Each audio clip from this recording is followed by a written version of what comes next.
오늘 함께 살펴볼 말씀은 신약성경 베드로전서 4장 1절로 10절입니다. 베드로전서 4장 1절로 10절 본문을 대독하겠습니다. 그리스도께서 이미 육체의 고난을 받으셨으니 너희도 같은 마음으로 갑옷을 삼으라. 이는 육체의 고난을 받은 자가 죄를 그쳤음이니 그 후로는 다시 사람의 정욕을 쫓지 않고 오직 하나님의 뜻을 쫓아 육체의 남은 때를 살게 하려 함이라.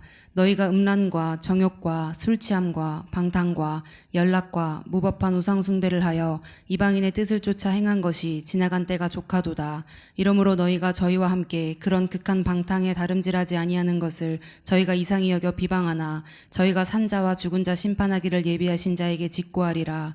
이를 위하여 죽은 자들에게도 복음이 전파되었으니 이는 육체로는 사람처럼 심판을 받으나 영으로는 하나님처럼 살게 하려 함이니라. 만물의 마지막이 가까웠으니 그러므로 너희는 정신을 차리고 근신하여 기도하라. 무엇보다도 열심으로 서로 사랑할지니 사랑은 허다한 죄를 덮느니라. 서로 대접하기를 원망 없이 하고 각각 은사를 받은 대로 하나님의 각양 은혜를 맡은 선한 청지기 같이 서로 봉사하라. 아멘. 아멘, 아멘. 오늘 설교 제목 우리 두 번 같이 읽도록 하겠습니다. 하나님의 뜻을 쫓아 육체의 남은 때를 살라. 하나님의 뜻을 쫓아 육체의 남은 때를 살라. 네. 제가 명령한 것도 아니고 제가 제목을 만든 것도 아니고 성경 본문에 있는 그 구절을 그대로 따서 설교 제목으로 삼았습니다. 그러니 저의 명령이 아니라 저의 주장이 아니라 하나님의 말씀으로 받으시고 저 설교의 제목대로 저 말씀대로 사는 축복이 있기를 주님의 이름으로 축원합니다. 축원합니다. 교회를 개척한 이후에 상담을 많이 하게 됐습니다. 여러 성도님들이 상담을 요청해서 상담을 많이 해드렸고 지금도 끊임없이 상담을 원하시는 분들을 찾아오시는 분들 또 만나주기를 원하시는 분들 뭐 다는 못 만나드리고 또 만나서는 안 될 분들 만나지 않지만은 꼭 필요하신 분들은 직접 만나서 대면하고 상담을 해드리고 있습니다. 한 2년 개척하고 한 2년 정도 상담을 하고 있는데요. 주로 이제 소속된 그런 교회에서 은혜를 받지 못하신 분들이 찾아오시는 거죠. 제가 좋아서 오는 것이 아니라 있던 곳이 싫으니까 오는 거죠. 그러니까 어떤 실망감 그리고 어떤 교회에 대한 불신, 목회자에 대한 어떤 불신감 이런 것들 때문에 은혜가 안 되는 것이죠. 은혜가. 그렇기 때문에 고민하고 또 많이 영적으로 신음하고 또 많은 괴로움과 고통의 세월을 겪다가 어렵게 물어물어 찾아오신 분도 계시고 또 어렵게 물어물어 저 연락처를 어떻게 아시고 이렇게 연락을 해오시는 분들도 있습니다. 심지어는 심지어는 담임 목회자와 아주 밀접한 그 관계를 갖고 담임 목회자를 가까이서 수종 들고 이렇게 그 삶을 이렇게 바라보면서 너무너무 충격을 받고 상담을 요청한 그런 집사님들도 있습니다.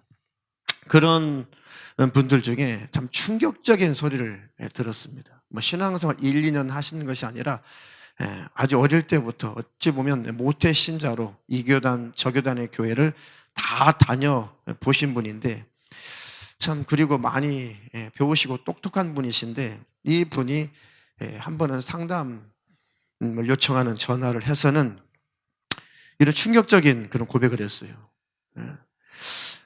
하나님은 과연 살아 계신가? 아니 어떻게 신앙생활 그동안 잘 하셨는데 어떻게 그런 고민까지 하게 되셨나요?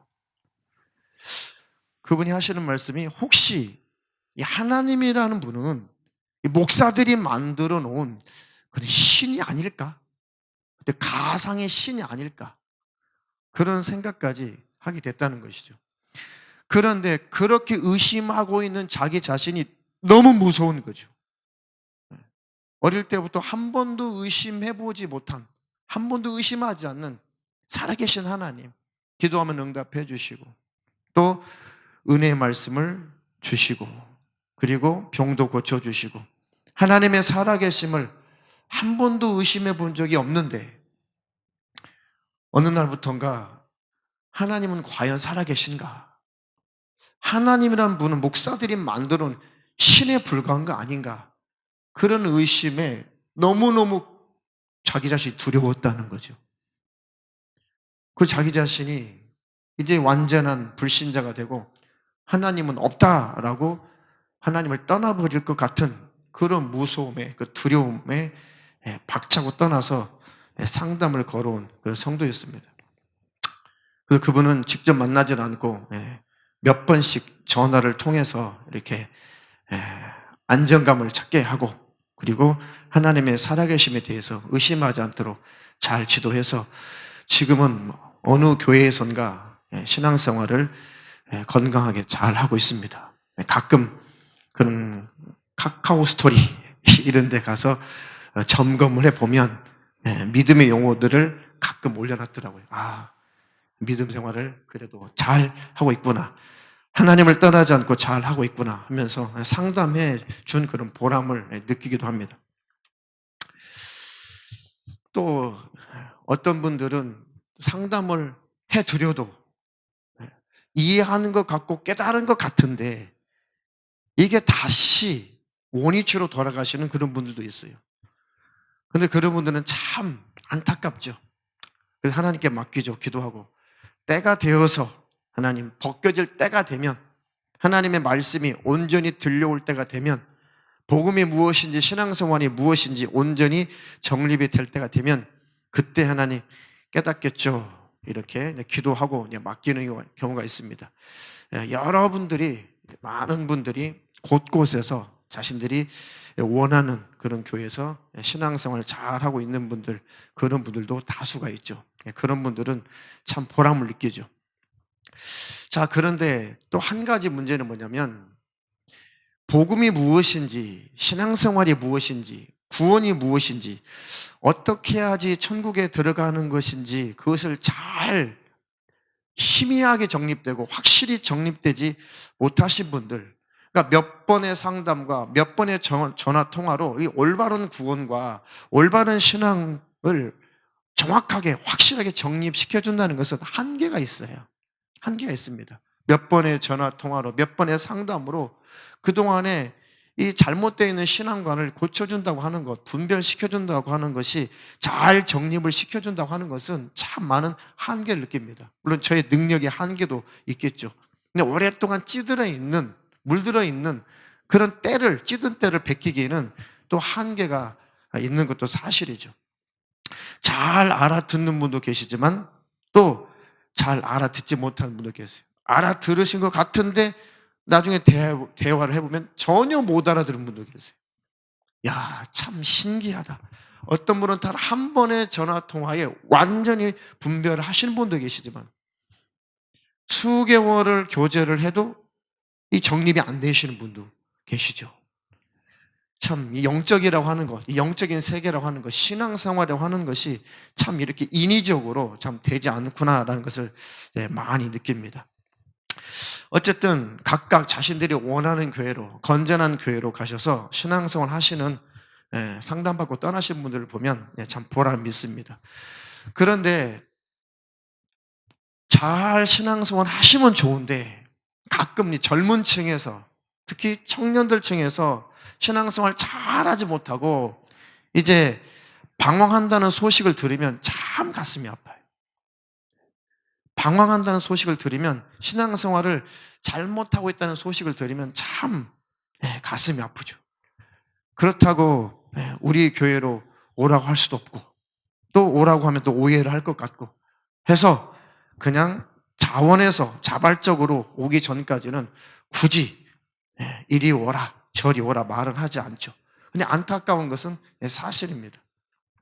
좀 있는 동안 차라리 잘 정립이 돼서 가까운 교회, 집 가까운 교회, 또 원하는 교회로 잘 건전한 교회로 가서 신앙생활 잘하면 좋은데 그냥 알겠습니다 하고 상담받고 가서 다 알겠습니다 했지만 정립이 다 안 됐기 때문에 아직은 무엇이 올바른지 모르니까 이리저리 배회하고 방황을 하다가 이제 그 끈을 놓치는 거죠. 영적인 그 끈을 놓치는 거예요. 신앙생활에 하나님과의 관계의 끈을 놓치는 것입니다. 그러니까 이제 방황하게 되고 심지어는 이제 방탕하게 되는 것이죠. 특히 그런 청년들, 그런 젊은 층의 성도들은 어떤 분들이 있냐면 이제 그런 율법적인 그런 교회에 있다가 이제 상담을 받고 이제 벗어나신 분들, 그런 분들이 온전한 복음을 모르게 되면 방종하게 돼요. 방탕하게 되는 거예요. 그것을 제가 상담하면서 실감하게 되는 것입니다. 아, 그래요? 그렇게 안 해도 지옥 안 가요? 아, 그래요? 매주마다 헌금 안 해도 지옥 안 가요? 모든 예배 다 참석 안 해도 지옥 안 가요? 어쩌다가 힘들어서 11조를 못할 상황이 되어서 11조 안 해도 그렇게 안 한다고 해서 지옥 가는 거 아니에요? 그것만 생각해요. 그것만 생각해요. 왜 그러겠어요? 모든 예배를 다 참여해야만 천국 가고 들림 받는다라는 인식을 갖고 있었기 때문에, 그리고 모든 예배, 모든 예물을 빠짐없이 해야만 온전한 믿음이고 천국에 가는 자로 인정받는다는 그런 율법적인 신앙관을 갖고 있었기 때문에 그것들이 궁금한 거죠. 근데 그게 아니다라고 하면, 근데 이런 분들은 특징이 뭐냐? 그렇게 안 해도 되는 것을 내가 괜히 했구나. 이것만 기억해요.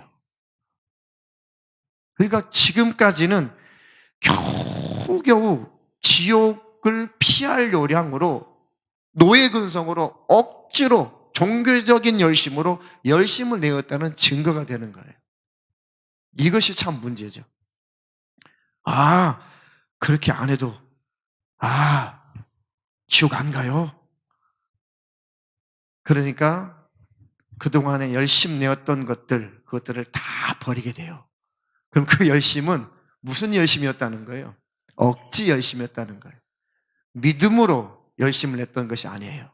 하나님을 사랑함으로 열심을 냈던 것이 아닙니다. 복음 안에서 열심을 냈던 것이 아니고 무서워서 열심을 냈다는 거예요. 그게 율법 아래 있는 자, 바로 노예죠, 노예. 종이에요. 종의 영을 받았기 때문에 그렇습니다. 종의 영을 받았기 때문에 자녀이지만 종으로서 자기 자신의 신분이 내려간 거예요. 그래서 자녀이지만 스스로 자기는 종이라고 착각을 하게 되는 거죠. 그 종들은 자유가 없어요. 두려워서 무서워서 주인에게 순종하고 복종하게 되는 거죠. 자기 의지가 없으니까. 그러니까 그렇게 안 해도 됩니다라고 하게 되면은 그렇게 안 해도 되는구나 하면서 방종하게 되고 방탕하게 되고 이제 예배도 등한히 여기게 돼요. 하나님 앞에 인색해지게 되죠. 그리고 섬기고 사랑하는 것 그전에도 없지만 더 없어지게 됩니다.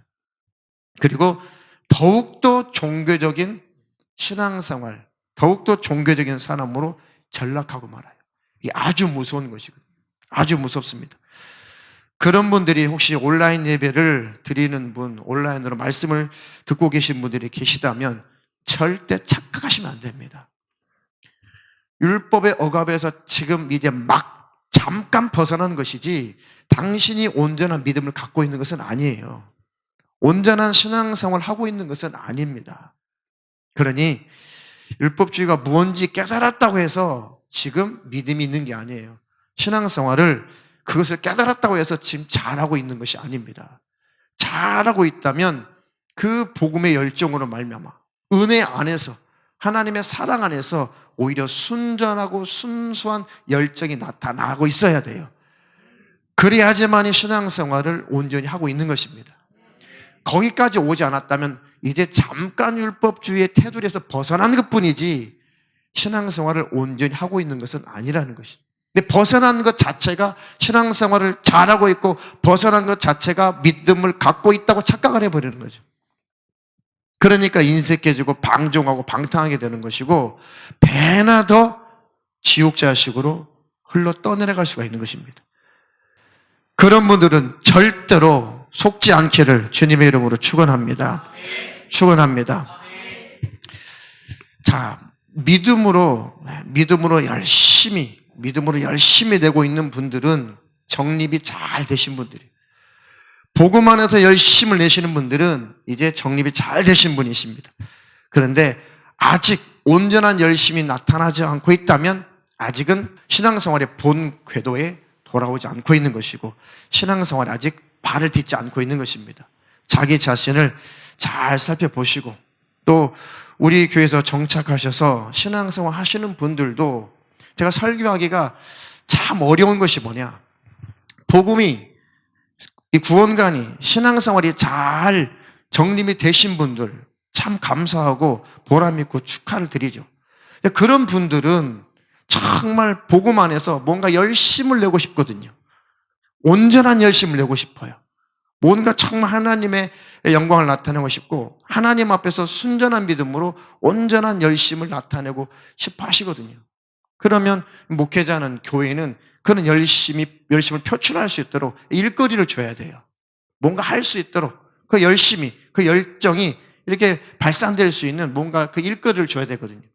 그러면 열심 내는 메시지를 전해서 뭔가 방향성을 주고 그런 일들을 만들어서 하나님과의 관계를 잘하게 해드려야 되거든요. 근데 문제는 뭐냐, 오신 지 얼마 안 되신 분들은 그런 설교를 하게 되면 에이 똑같네 이렇게 반응하신다고. 에이 똑같네, 헌금하라고? 열심히 하라고? 그렇게 똑같네라는 또 반응을 하시는 거죠. 근데 정립이 안 됐기 때문에 그래요. 그래서 이 두 부류를 어떻게 잘, 예배 시간에 어떻게 이 두 부류가 잘 말씀을 깨달을 수 있도록 온전한 신앙생활을 잘 할 수 있도록 하나님이 기뻐하시는 신앙생활을 잘 할 수 있도록 어떻게 메시지를 전할까? 근데 참 한계가 있어요. 그래서 예배를 나눌까? 잘 정리가 되신 분과 아직은 뭐가 뭔지 모르시고 아직은 스스로는 잘 정립됐다고 하시지만 강단에서 볼 때는, 영의 눈으로 볼 때는 아직도 뭐가 뭔지 모르시고 헤매고 있는 분들은 좀 예배를 좀 따로 할까? 근데 그런 여건이 안 되죠. 또 코로나 사태 때문에 그렇게 예배를 자주 드릴 수 있는 여건도 안 됩니다. 그러니 먼저 오신 분이든 또 늦게 오신 분이든 말씀을 잘 들으시고 잘 정립이 되시기를 주님의 이름으로 축원합니다. 축원합니다. 그러니까 율법적인 신앙에서 벗어났다고 해서 지금 당장 믿음을 가진 것은 아니에요. 믿음 안에서, 복음 안에서 열심이 나오기 전까지 순전한 열심이, 순전한 열정이, 성령님의 열매가 내게서 마음껏 나타나기 전까지는 아직 온전한 믿음 생활을 하고 있는 것이 아니죠. 단지 잠깐 이제 무언가 결박에서 풀려난 것 정도예요. 그런 분들이 계시거든. 잘 정립하시고 온전한 신앙생활 잘 하시기를 주님의 이름으로 축원합니다. 율법에서 벗어났다고 해도 온전한 은혜가 무엇인지 모른다면, 온전한 믿음이 아직 없다면 이제 믿음이 무엇인지, 신앙생활이 무엇인지 이제 막 배우고 있는 초신자예요. 그렇게 말씀드렸더니 어떤 오랫동안 신앙생활을 하셨던 어떤 분이 그것을 동의를 하시는 걸 볼 때 참 그 겸손 앞에 저도 참 감사했고 저도 그 겸손을 많이 배웠습니다. 목사님 맞아요. 저는 초신자 같아요. 저는 정말 신앙생활 이제 시작하는 것 같아요. 우리 교회 많은 성도들이 다 초신자 같아요. 왜냐하면 과거는 열심을 냈어요. 두려워서 열심을 냈다는 것이죠. 그냥 그저 지옥 안 가려고 열심을 내는 거예요. 그런데 이제 그 모든 결박에서 다, 율법의 결박에서 풀려나니까 다 해이해지고 풀어지고 열심도 사라지고 하면서 이제 다시 복음의 능력으로, 하나님의 사랑의 능력으로 온전하고 순전한 하나님을 향한 온전한 그 예배와 온전한 찬양과 온전한 감사와 성도들 향한 온전한 섬김과 그 사랑의 그 행위가, 그 성령님의 온전한 열매가 이제 막 나타나야 되는데 그것이 나타나고 있지 않다면 이제 초신자예요. 이제 초신자입니다. 50년을 교회를 다녀도, 평생을 교회에 다녀도 성경으로 볼 때, 하나님의 눈으로 볼 때 초신자인 경우가 많이 있습니다. 세월이 흐른다고 믿음이 저절로 자라나지는 않습니다. 세월이 흐른다고 해서 하나님과의 관계가 저절로 잘 되는 것은 아니에요.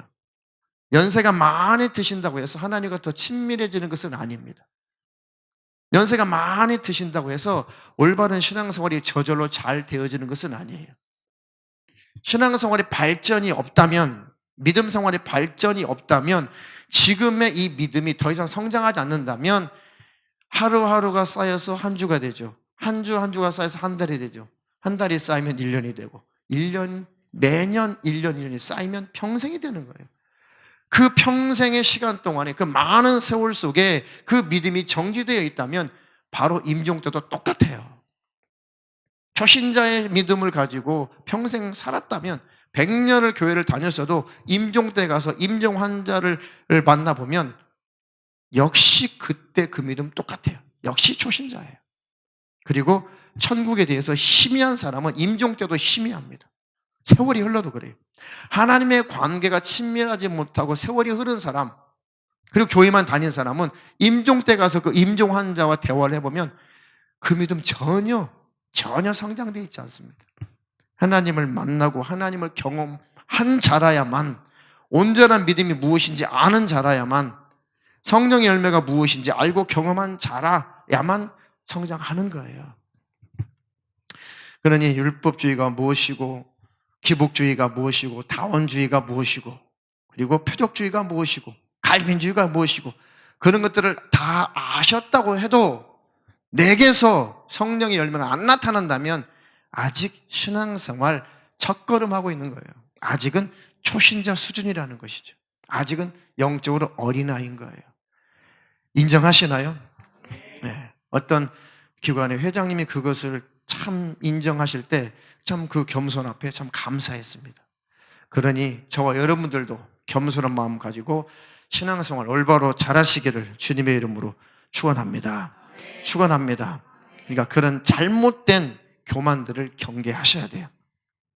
그러니까 현장 예배 복귀하지 못하고 있는 분들, 또 온라인 예배를 드리고 계신 분들은 특별히 조심하시기를 주님의 이름으로 부탁을 드립니다.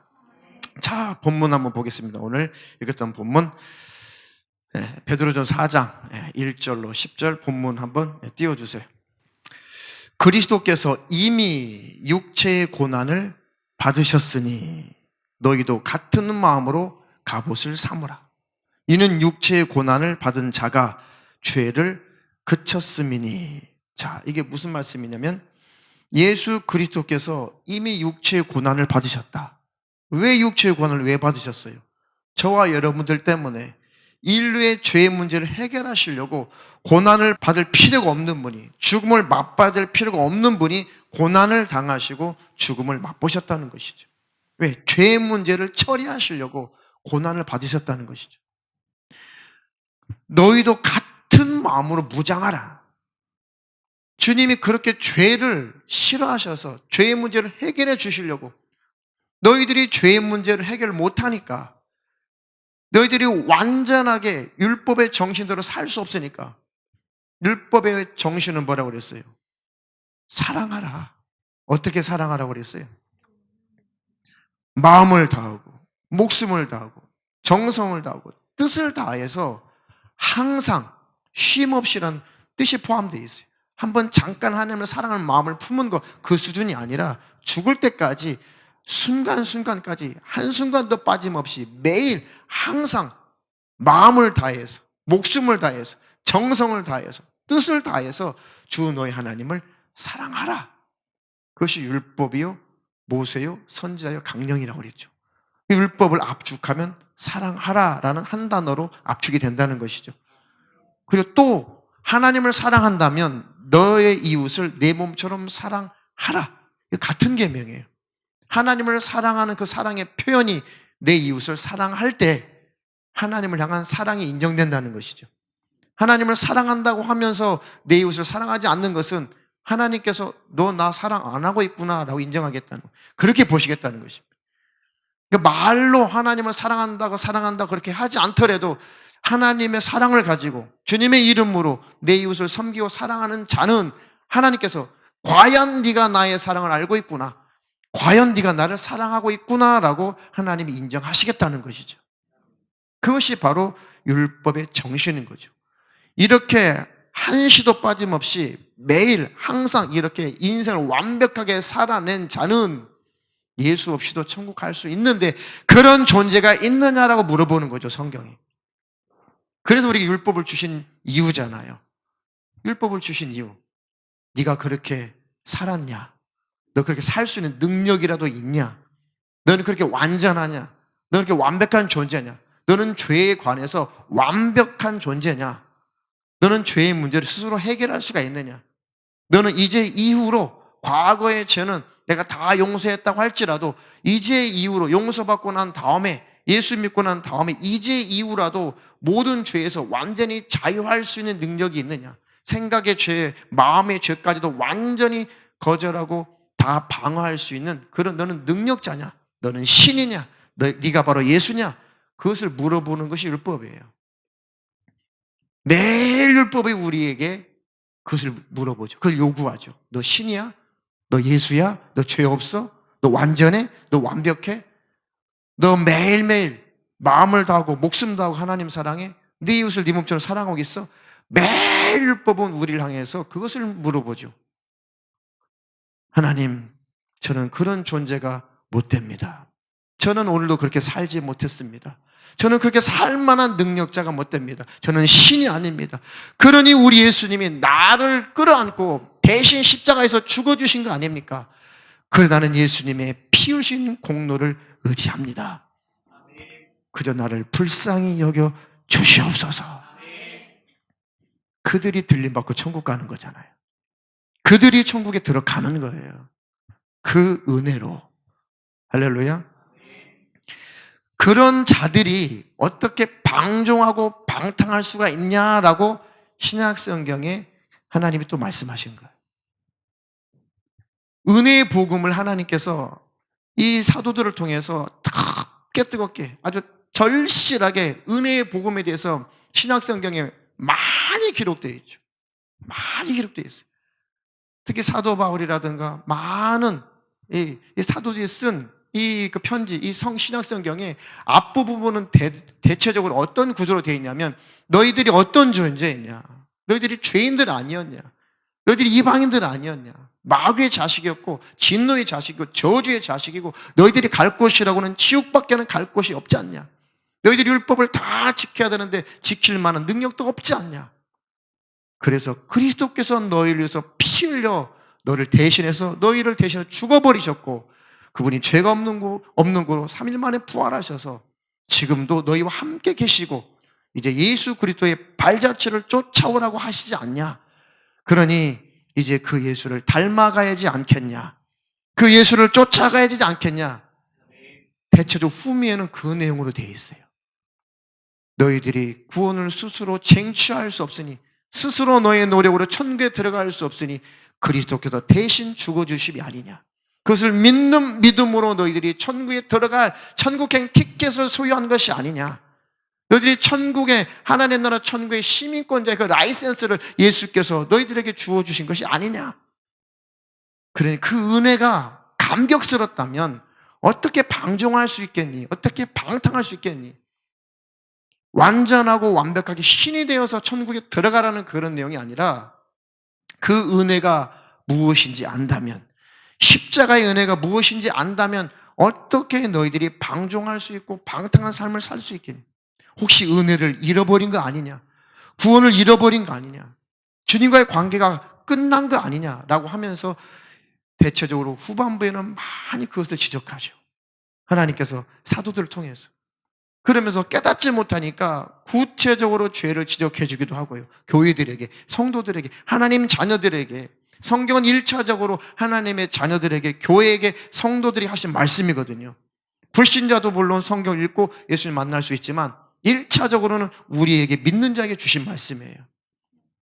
정말 너희가 십자가의 은혜를 안다면, 구원을 안다면, 천국이 어떤 곳이 안다면, 지옥이 어떤 곳인지 안다면, 은혜를 안다면 이제 너희는 그렇게 과거처럼 살면 안 되지 않느냐.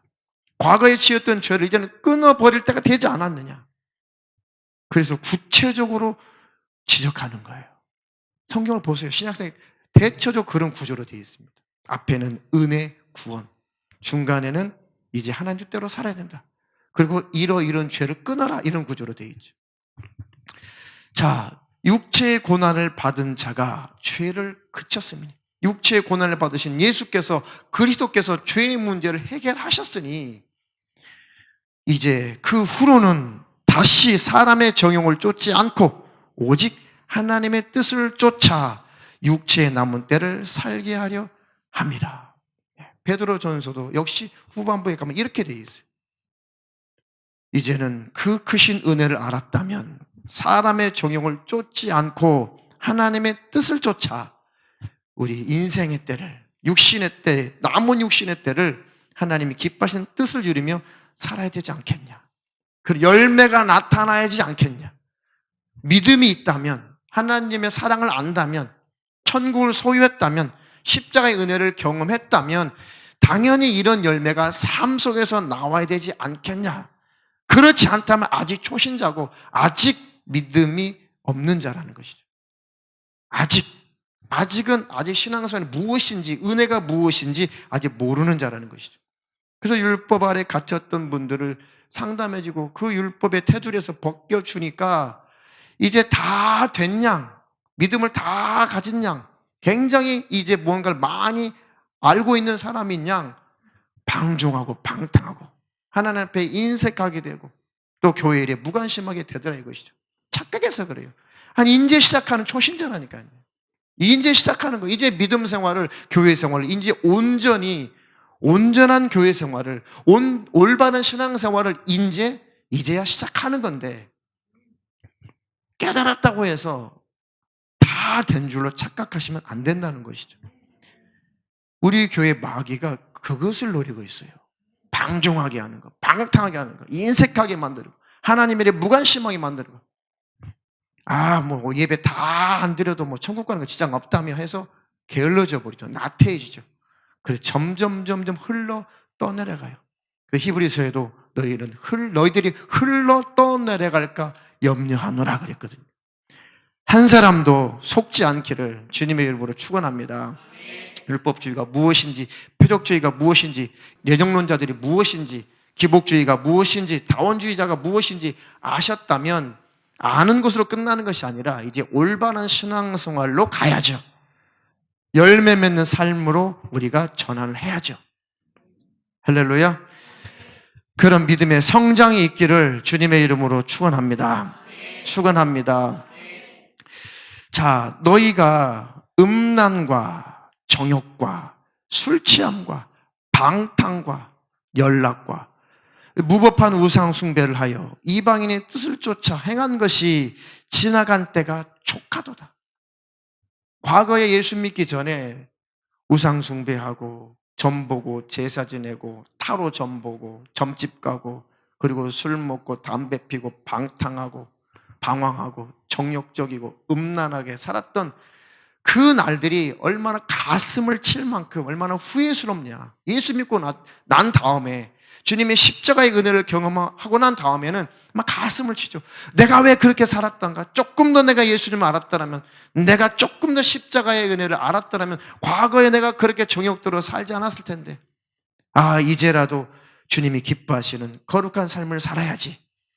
주님이 원하시는 성결한 삶을 살아야지. 하나님 나라 확장을 위해서 살아야지. 과거에는 내 성공, 내 성취욕, 나를 위해서 내가 그렇게 인생을 살았지만 이제는 내게 은혜 베풀어 주신 하나님을 위해서 하나님의 뜻을 쫓아 살아야지. 하나님 나라가 확장되는 그 일에 동참하며 살아야지. 이웃을 섬기며 사랑하며 살아야지. 내 가족, 내 친족을 잘 돌보며 주님의 이름으로 섬기며 살아야지. 예수를 몰라서, 복음을 몰라서 멸망하는 그들에게 친절하게 내 삶을 통해서 또 내 입술의 고백을 통해서 또 전도를 통해서 그 영혼들을 살리며 살아야지. 은혜를 아는 사람이 어떻게 그런 열매가 안 나타날 수가 있는가? 어떻게 그런 삶을 추구하지 않을 수가 있는가? 그런 열매가 나타나지 않는다면, 그런 삶을 추구하지도 않는다면 아직 구원이 무엇인지, 은혜가 무엇인지 아직은 모른다는 거죠. 모르는 것이죠. 믿음, 믿는다라고 하는 것은 움직인다는 것이죠. 사랑한다라고 하는 것도 움직인다는 거예요. 그럼 나는 믿는다, 믿음 생활 한다라고 하는 것은 내가 움직이고 있는 것이에요. 나는 사랑하며 산다, 나는 사랑한다라고 한다면 내가 무엇인가 사랑의 행위를 하고 있을 때 나는 사랑한다라고 하는 거예요. 마음속에 뭔가 품고 있는 것, 그것을 믿음이라고 하지 않습니다. 그것을 사랑이라고 하잖아요. 반드시 나를 통해서 열매로 믿음이 나타나야 돼요. 사랑이 나타나야지만이 사랑하는 사람이죠. 할렐루야. 그런 열매 맺는 삶을 사는 저와 여러분 되기를 주님의 이름으로 축원합니다. 이 모든 말씀도, 이 설교도 제가 가장 찔리는 소리죠. 제가 가장 찔리고 제가 가장 회개해야 되는 바로 그 당사자가 저니까 저도 말씀을 통해서 저도 찔리는 거죠. 그리고 저도 이 말씀대로 오늘 하나님이 내 입술을 통해서 선포하게 하신 이 말씀도 나도 이렇게 살아야겠다. 저도 다짐하고 여러분도 다짐하시고 하셔서 하나님이 기뻐하시는 삶을 사시기를 주님의 이름으로 축원합니다. 축원합니다. 젊은 층일수록 청년들일수록 벗어나니까, 그 율법의 테두리에서 벗어나니까, 억압에서 벗어나니까 다시 음란해지고 정욕적으로 살고 술 취하고 방탕하고 세상과 함께 더불어서 살더라 이거죠. 그러니까 과거에는 그 예배에 빠지지 않고 기도에 빠지지 않고 전도 빠지지 않고 열심히 했던 것, 그것들이 다 허상이었다는 거예요. 믿음으로 하지 않은 모든 것이 죄니라라고 기록되어 있죠. 믿음으로 하지 않았다는 거예요. 그냥 어떻게 하면 지옥을 피해볼까? 어떻게 하면 저주 안 받을까? 어떻게 하면 하나님 앞에 참으로 꾸중 안 들을까? 두려움으로 종처럼 노예처럼 그렇게 억지로 열심을 낸 것이, 자기가 열심을 내니까 굉장히 자기는 신앙생활 잘하는 줄로 착각했던 거예요. 자기는 굉장히 믿음 있는 사람으로 착각했던 거예요. 그러니까 공예배에 빠진 사람, 아이고 어떻게 수요일도 빠져, 어떻게 금요일도 빠져, 손가락질하기 바빴던 것이죠. 어떻게 당신이 이렇게 전도도 안 해? 당신 어떻게 이렇게 한 사람도 전도 안 해? 하면서 손가락질하기 바빴어. 왜? 자기는 그렇게 했기 때문에 굉장한 믿음의 사람으로 착각을 했던 것이죠. 왜요? 무슨 열심으로? 율법의 정신의 열심으로, 두려움의 열심으로 열심을 냈던 거예요. 그것이 신앙인 줄 착각했던 거예요. 믿음인 줄로 착각했다는 것이죠. 조금만 더 열심히 하면, 조금만 더 잘하면 나 들림 받겠지. 조금만 더 열심히 하면 나 천국 가겠지. 조금만 더. 끝도 없는 그 지점을 향해서 계속 달려가서 그 열심히 믿음인 줄 착각했다는 것이죠. 천국은 그렇게 가는 것이 아니라고 올바로 가르쳐 주니까 허전한 거예요. 허탄한 거예요. 땅바닥을 기어다녀 영적으로 볼 때 뼈가 다 녹아 없어졌어. 율법에 열심히 뼈대였거든요. 신앙생활 뼈대였어요. 근데 그것을 다 해체시켜버리니까, 그 뼈대를 다 발라내니까 이제 문어 낙지처럼 다 땅바닥을 기어다녀요. 흐물흐물해져 있어요. 이제 그런 분들이 계시거든. 올바른 신앙생활로 다시 시작하세요. 온전한 열심으로. 할렐루야. 그렇게 하나님이 복을 주시기를 주님의 이름으로 축원합니다. 축원합니다. 자, 만물의 마지막이 가까웠으니 7절, 그러므로 너희는 정신을 차리고 근신하여 기도하라. 무엇보다도 열심으로 서로 사랑할지니 사랑은 허다한 죄를 덮느니라.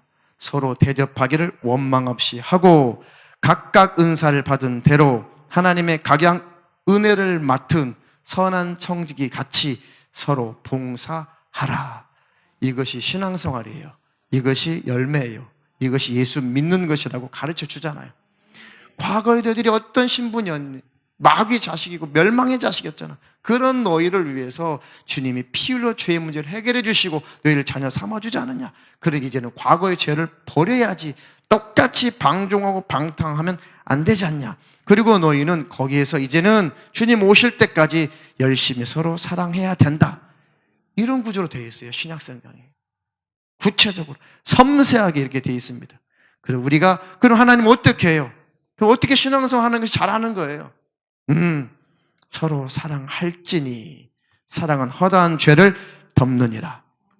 서로 대접하기를 원망 없이 하고 각각 은사를 받은 대로, 성경에 나와 있는 그런 성령의 은사, 9가지 은사, 그것만 은사가 아니에요.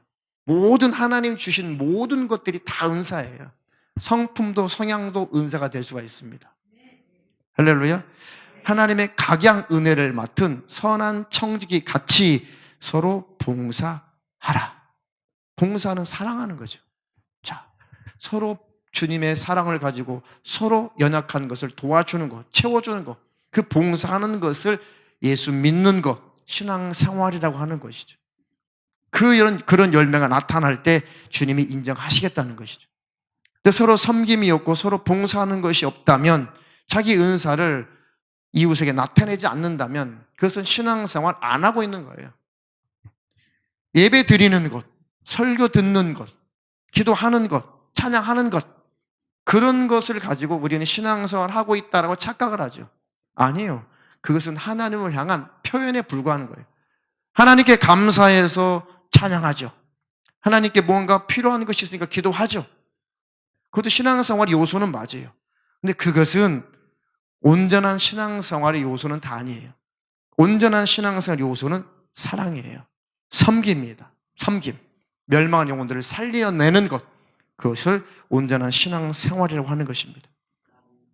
그렇게 온전한 신앙생활하는 저와 여러분 되기를 주님의 이름으로 축원합니다. 축원합니다.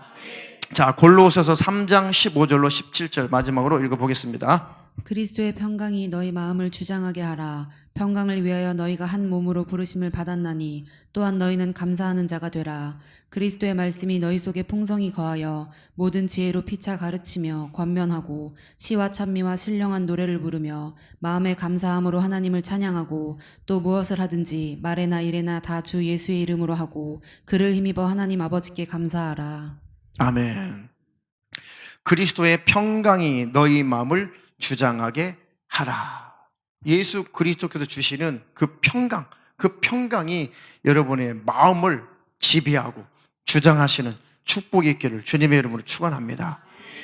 그런 평강을 누리도록 하기 위해서 주님이 너희가 한 몸으로 부르심을 받았나니 그럼 너희는 감사하는 자가 되라. 그리스도의 평강이 내 안에 들어오면 감사가 나타나죠. 주님, 이런 나를 불러주신 것 감사합니다. 이런 나를 위해서 대신 십자가 져주시고 대신 죽어주신 그 은혜 감사합니다.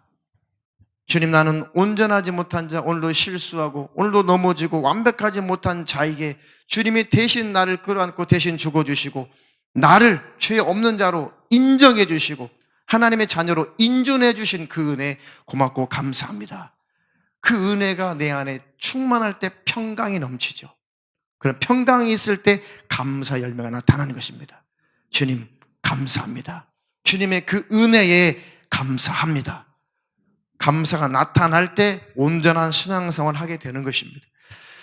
그리스도의 말씀이 너희 속에 풍성히 거하여 모든 지혜로 피차 가르치며 권면하고 시와 찬미와 신령한 노래를 부르며 마음에 감사함으로 하나님을 찬양하고 또 무엇을 하든지 말에나 일에나 다 주 예수의 이름으로 하고 그를 힘입어 하나님 아버지께 감사하라. 이런 열매가 우리 삶 속에 나타나고 있다면 하나님께서 기뻐하실 것입니다. 우리 안에 감사 열매가 나타나고 있다면 신앙생활 올바로 잘하고 잘 가고 있는 거예요. 근데 아무리 열심을 내어도 마음속에 감사가 사라졌다면 온전한 신앙생활 안 하고 있는 것이죠. 그러니 하나님, 내 안에 온전한 감사가 나타나게 도와주시고 내 속에 온전한 사랑이 나타나도록 내게 온전한 믿음의 삶을 살게 하여 주시옵소서. 감사할 때 하나님이 주신 축복이 있어요. 감사할 때 악한 영, 더러운 귀신들이 못 견디고 떠나가요. 감사할 때 질병이 사라져요. 감사할 때 심령 안에 깊은 행복감이 찾아옵니다. 감사할 때 어두운 생각, 부정적인 생각이 다 도망가요. 다 사라집니다. 근데 감사할 내용들을 하나님 앞에, 또 가족들 앞에, 또 교우들 앞에서, 내 지인들 앞에서 감사할 상대방에게, 하나님뿐만 아니라 서로에게, 가정 안에서도 서로 고마움과 감사할 내용들을 한번 잘 찾아보세요. 그리고 그것들을 표현해 보세요. 입으로 시인하고 표현해 보세요. 엄청난 행복감이 찾아올 것입니다. 감사합니다. 고맙습니다. 고마워. 자녀들에게도 고마워. 또 부모님에게도 감사합니다. 고맙습니다. 성도들 간에도 감사합니다. 고맙습니다. 그것들 입으로 시인하면 그 시인할 때 그 감사의 능력이 더욱더 우리에게 가중되는 거예요. 그 감사의 능력이 우리를 지배하게 되어 있습니다. 그러니 사소한 것이라도 이제 집에 돌아가셔서 또 예배 끝난 다음에 교회 안에서 성도들과 관계 속에서 고맙습니다. 감사합니다. 하나님 감사합니다. 하나님 고맙습니다. 이것을 입술로 계속 시인해 보세요. 억지로라도 계속 한번 시인해 보세요.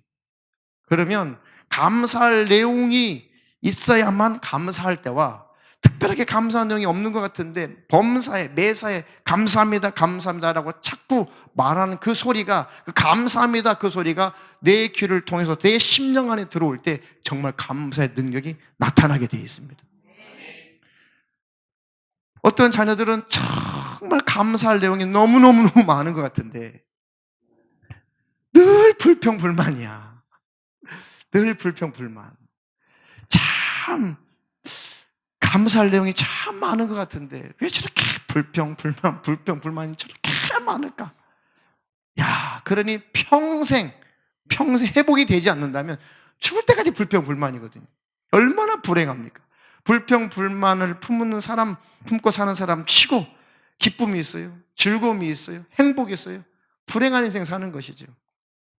큰 감사의 제목만 있어야만, 크게 고마워할 그 일만 있어야만 감사하고 고마워하는 것은 아니에요. 한번 찾아보세요. 일상생활 속에서 다 찾아보세요. 정신이 병들고 마음이 병들었기 때문에 큰 감사할 일이 있어도 감사가 안 나오는 거예요. 마음이 건강하고 정신이 건강하면 사소한 일에도 찬송이 나와요. 사소한 일에도 감사가 나와요.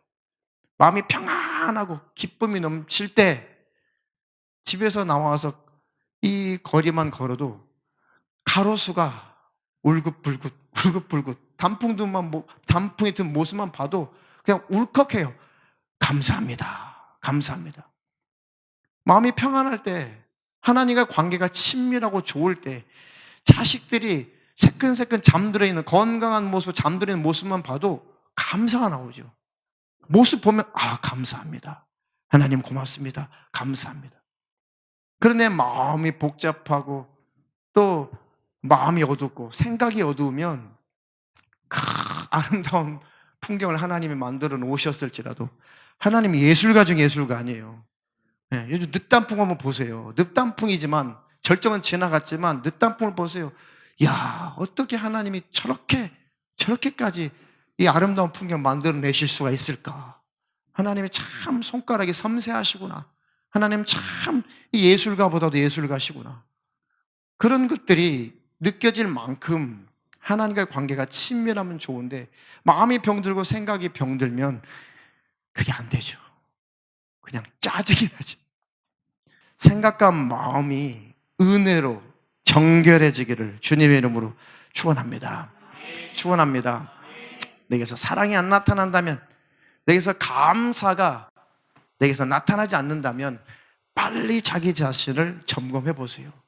신앙생활 잘못 가고 있는 것입니다. 하나님과의 관계가 잘못되어 있는 거예요. 내 영적인 상태가 아주 참혹한 거예요. 점검하시고 그런 열매가 없다면 오늘 하나님 앞에 간절히 부르짖어 기도해서 회복되는 역사가 있기를 주님의 이름으로 축원합니다. 축원합니다.